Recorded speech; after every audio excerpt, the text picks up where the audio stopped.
Nanay ng Tria Maria sinugod sa hospital at may malubhang sakit, yan po ang ating pag-usapan dito sa reaction video na ito. Pero bago ang lahat, isang mapagpalang araw po sa ating lahat. Maraming salamat po sa mga hindi nag-skip ng ads kasi malaking tulong na po yan sa lahat ng mga tinutulungan natin. Lalo na po sa mga walang sponsor na kailangan po talaga natin sila pabuhayan. Pakiusap lang po namin na sana patuloy ninyo kami suportahan, lalo na ang ama ng Kalingap na si Kuya Val Santos Matubang at anak nito na si Kalingap Rab, para mas marami pa tayong matulungan ng mga kababayan natin mahirap. At kung bago ka pa lang sa channel na ito, huwag kalimutan mag-like at comment. Paunawa po mga Kalingap, kung maaari patapusin muna ang videong ito para malaman ang nilalaman nito bago po tayo magkomento. Ngayon po alamin natin ang tungkol sa nanay ng Tris Marias, kung totoo nga na sinugod sa hospital at ano ang dahilan. So mga ka-viewers, biglang pangyayari ang naganap dahil noon pa pala ang sakit ni Nanay Luning nang na palaging masakit ang ulo at nilalagnat, kaya sa sobrang takot nila dinala na lang at para masigurado kung ano ba talaga ang sakit ni Nanay Luning nang. Ayon sa kanyang mga anak, ilang araw na pala may lagnat ang nanay nila pero ayaw pa rin po magpa-check up nito. Mabuti na lang mga Kalingap at may mabuting puso na kapitbahay nila at sinamahan po si Nanay Luningning papantang hospital kasi wala ang asawa nito, nasa trabaho mga ka-viewers. Hindi naman kasi maasahan ang Tris Marias na sila ang magdala dahil walang kaalam-alam at isa pa hindi sila pwede. Wala pa.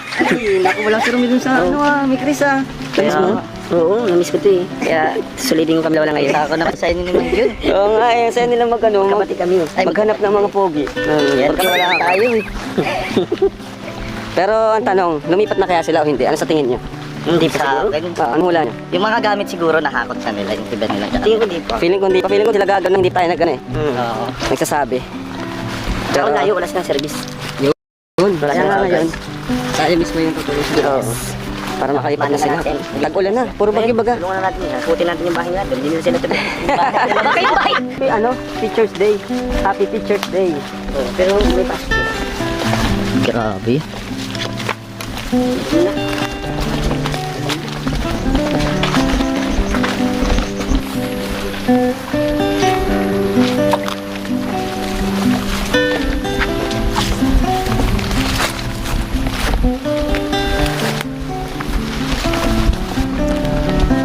Hello, Nay.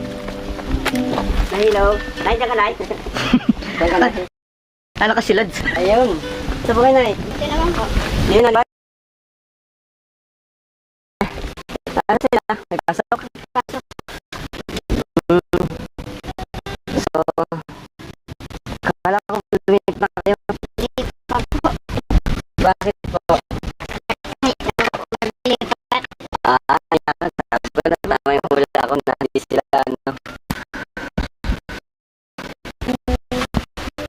Ikibo nga din natin. Natulog na po kami doon isang gabi.